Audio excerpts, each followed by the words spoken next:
경제 궁금증을 쉽게 풀어주는 경제 속 시간입니다. 이성일 선임 기자 나와 있습니다. 네, 안녕하세요. 네, 안녕하세요. 네. 오늘은 비트코인 이야기를 좀 해볼 겁니다. 네. 연일 잠잠했던 비트코인이 계속해서 최고치를 갈아치우고 있는 상황입니다. 예, 그렇죠. 또 어제는 제롬 파월 연방준비제도 의장이 또 한 번 비트코인을 깎아내리기도 했었는데 그렇죠. 상황을 예. 좀 정리해 주시죠. 네, 비트코인 한 개 가격이 어제 한때 거의 6만 5천 달러 가까이 갔었거든요. 우리 돈으로는 한 7천만 원 훌쩍 넘은 건데 우리 시장에서는 물론 이보다 더 비쌉니다. 이건 미국 시장 가격이고요. 자, 밤새 그러자 제롬 파월 FRB 의장이 나서서 가상화폐 정말로 투기를 위한 수단이다. 또 그냥 이런 기존 입장을 재확인하면서 또 방향이 꺾인 상태이기는 한데요. 자, 그래프 한번 볼까요? 연초에는 3만 달러 정도 했었는데 지금 이제 6만 달러를 넘었으니까 백예사의 2배 넘게 지금 오른 거거든요. 1년 전과 비교하면 10배입니다. 자, 이제 기억하시겠지만 지난 2월의 상승에는 테슬라 같은 기업 또 기관 투자자들이 코인을 샀다 이런 소식이 영향을 줬었고요. 4월 이후에 최근 상승도 가파른데 이건 코인베이스라는 이름의 미국 최대 코인 거래소가 나스닥에 이 회사 주식을 상장한다. 이런 덕이라고 하는 분석이 많습니다. 네, 궁금한 게 많은데 자 우선 이 밤새 코인베이스의 거래 상황부터 좀 살펴보도록 하겠습니다. 가격 변동이 좀 있었나요? 가상자산에 대한 최근 관심, 이게 이제 오늘 이 회사 상장에 이제 한데 모아진 그런 분위기인데요. 250달러, 이게 이제 기준 가격이었는데 주가 장중한 때 430달러까지 갔다가 종가는 이제 14% 정도 떨어져서 끝났습니다. 자, 앞서 그 파월 의장의 부정적인 코멘트가 주가에도 영향을 준 것 같긴 한데, 자, 그래도 이렇게 되면 기업의 시가총액은 거의 100조 원에 가깝습니다. 올 한 해 매출이 8조 원, 이익이 3조 4천억 원 정도인 이 기업의 주가로 괜찮나, 이런 싶은 분들 많을 텐데요. 자, 미국 내 1위 업체라고 하고요. 지난 석 달 첫 1분기 매출과 이익이 벌써 작년 1년치보다 클 정도로 성장이 빠르다, 이런 점을 좀 평가하는 쪽도 있지만요. 코인 시장의 과열을 걱정하는 쪽에서는 거래소 기업의 주가도 따라서 너무 높지 않느냐, 이 경계해야 한다는 시각, 벌써 이 상장 전후로 지금 맞서고 있는 그런 상황입니다.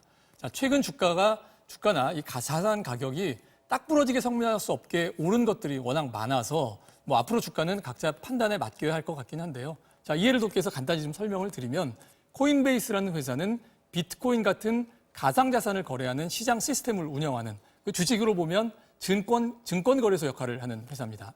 그러니까 거래 수수료가 주 수입원이기 때문에 짐작하는 대로 코인 투자자가 많아지고 또 가격, 거래량이 늘어나면 기업 실적은 좋아지게 돼 있어서요.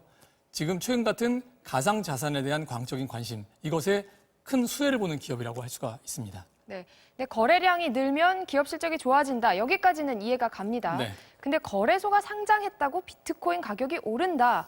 이건 조금 이상한 상황 같은데요. 그렇죠. 상식적으로 생각하면 그게 맞는 얘기입니다. 다시 한번 이 주식시장에 빗대서 설명을 해보면 증권거래소가 주식을 상장했더니 그 거래소에 있는 삼성전자, 현대차 이런 주식 가격이 오르는 일이니까요. 꼬리가 몸통을 흔드는 격이 맞죠. 자, 그런데 가상자산 업계에서는 좀 다르게 해석을 하고 있는 것 같습니다. 이 거래소 주식이 상장된다. 그것도 나스닥에. 그러니까 이걸 비트코인과 같은 가상자산이 제도권에 안착하는 뭐 역사적인 사건으로까지 보고 있는 거죠. 자, 그동안 가상자산들은 불법은 아니지만 그렇다고 해서 제도권에서 인정을 받은 것도 아닌 좀 어정쩡한 이 회색지대에 있었는데 이제 이게 지금 그걸 벗어나는 과정이다. 이렇게 보는 겁니다. 비트코인 자체가 인정받은 건 아니지만 거래소는 인정받았다. 이렇게 보는 거고요. 적어도 예전처럼 범죄자들이 이용하는 블랙마켓으로 보는 그런 시각은 좀 사라지지 않겠냐. 이런 기대가 가격 상승을 좀 가져오고 있는 것 같습니다.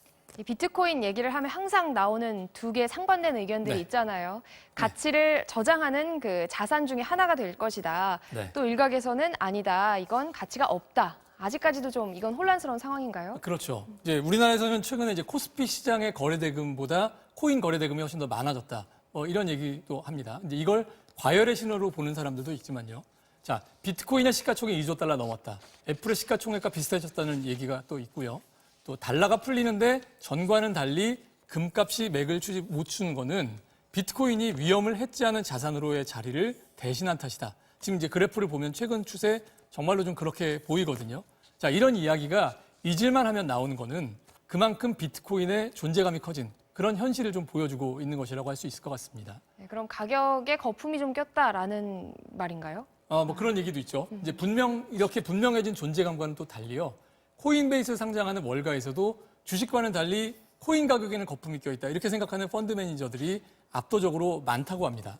또 정부가 하루아침에 시장을 문 닫게 할 수 있다. 뭐 이런 류의 음모론이 여전히 살아있는 것도요.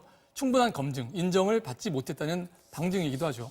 자, 새로운 해지용 자산이 될지 아니면 정말 투기에 불과한 건지 앞길은 모르지만 혹시라도 투자의 기회로 생각하시는 분들이 있다면 투자 권유를 가장한 사기 많다는 점, 이건 꼭 조심하셔야 될 것 같습니다. 네, 오늘 말씀 고맙습니다. 네.